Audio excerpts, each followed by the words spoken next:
কাজরা প্রাথমিক বিদ্যালয়ে শিক্ষক সংকট, অভিভাবকদের বিক্ষোভ। কাজরা গ্রামের কাজরা অবৈতনিক প্রাথমিক বিদ্যালয়ে শিক্ষক সংকট ও পরিকাঠামোর দুরবস্থা নিয়ে সোমবার সকালে বিক্ষোভ দেখালেন অভিভাবক ও স্থানীয় বাসিন্দারা। তাদের অভিযোগ, প্রায় ৩৬০ জন পড়ুয়ার স্কুলে পর্যাপ্ত শিক্ষক নেই, ফলে পড়াশোনা ব্যাহত হচ্ছে। অভিভাবকদের দাবি, দুই শিক্ষক দীর্ঘদিন ধরে স্কুলে আসছেন না। এদিনও স্কুলে উপস্থিত ছিলেন মাত্র একজন সহশিক্ষিকা। পরিস্থিতিতে ক্ষুব্ধ অভিভাবকরা তাদের সন্তানদের বাড়ি নিয়ে যান।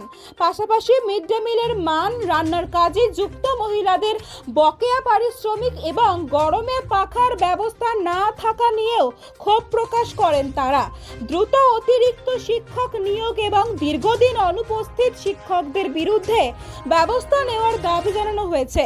সহশিক্ষিকা মালবিকা হাজরা জানান, পড়ুয়ার তুলনায় স্কুলে শিক্ষকের সংখ্যা অনেক কম। বিষয়টি বারবার কর্তৃপক্ষকে জানানো হলেও এখনো সমস্যার সমাধান হয়নি। অভিভাবকদের হুঁশিয়ারি, দ্রুত সমস্যার সমাধান না হলে বৃহত্তর আন্দোলনে নামবেন তারা।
বলতেছি স্যার যে আজকে যে দিনটা, আজকে যে ক্লাস, আজকে তারিখটা কত আছে?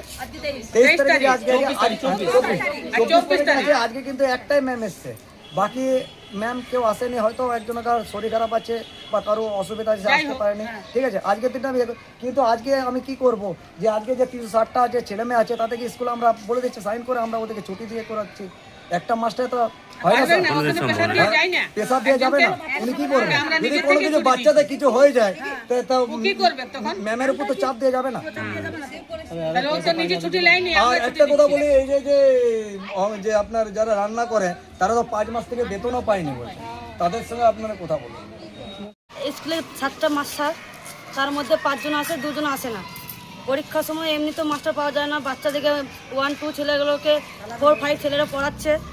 কিন্তু আমাদের এটা একটা বিচার চাই যে আমাদের বাচ্চাগুলোর শিক্ষা কী হবে, ভবিষ্যৎ কী হবে। বাচ্চাগুলো যে পারছে না কিছু বলতে, বাচ্চারা মাস্টারকে কিছু কি বলবো, ভয় কিছু করে না। আপনি বললেন যে মাস্টার আসে না, কি কারণ আছে মাস্টার আসে না?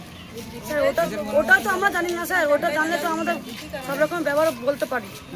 ওটা তো আমরা জানি না। দুজনকে শুনলাম যে ওরা সার্ভেরে বেরিয়েছে, হ্যাঁ বেরিয়েছে, ওদের নিজস্ব কাজের জন্য বেরিয়েছে। দুজন তো একদম। আজকে আমি একাই এসেছি। আমাদের স্কুলে টিচার খুবই কম, আমাদের যে স্টুডেন্ট তাতে টিচারের সংখ্যা অনেকই কম। তার মধ্যে 2 জন টিচার পার্মানেন্টলি আসে না। বারবার আমরা রিপোর্ট করি এটা নিয়ে, কিন্তু কিছু সুরাহা হয়নি। আর একজন টিচার আর আরও 2 জন টিচারের সেন্সাসের ডিউটি পড়ে গেছে, তারা গেছে। এবার যিনি আজকে বলতে উনি আসেননি, উনি আগের থেকে বলেই আসেননি, উনি একটু বাড়িতে একটা দুর্ঘটনা ঘটেছে তাই উনি আসেননি। আর একজন দিদিমণির আসার কথা ছিল, যার প্রচণ্ড দাঁতে ব্যথা, আজকে দাঁত তুলতে গেছে, সেদিন সে আমাকে সকালবেলা জানিয়েছিল আসবে না। তো আমি ভেবেছিলাম আরেকজন স্যারকে আজকে চলে আসলে 2জন মিলে সামনে দেবো। আমরা গার্জেন কাছে শুনতে পেলাম যে এটা লম্বা সময় দিনে প্রবলেম আছে, টিচার আসেন। এই প্রবলেমটা চলছে স্কুলে, এমনকি পরীক্ষার সময়ও ধরে দিন পরীক্ষার সময় প্রায় 350 বাচ্চা উপস্থিত হয়। সেই সময় আমরা মাত্র 4-5 জন টিচার মিলে কাজগুলো চালাই। পরীক্ষার খাতা দেখা, পোর্টালে নাম্বার তোলা, খুব কষ্ট হয় আমাদের। তো কিছু করার নেই। আজকে একদম মারাত্মক ব্যাপার হয়ে গেছে, এত স্টুডেন্ট এসছে কিন্তু আজকে আমি কতজন স্টুডেন্ট পড়ে এখানে? কতজন ছাত্র? হ্যাঁ। এখানে মোট আমাদের খাতায় ছাত্র সংখ্যা হচ্ছে 363 জন, 363।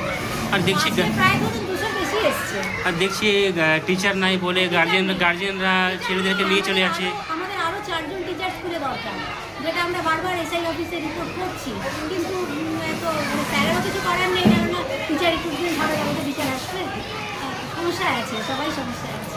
দিদি আপনার পরিচয়? আমি এই প্রাইমারি স্কুলের সহশিক্ষিকা। আমি আসানসোলের বার্নপুর থেকে আসি, আমার আসতেই 2 ঘন্টা লেগে যায়।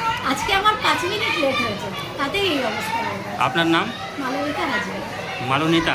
মালবিকা।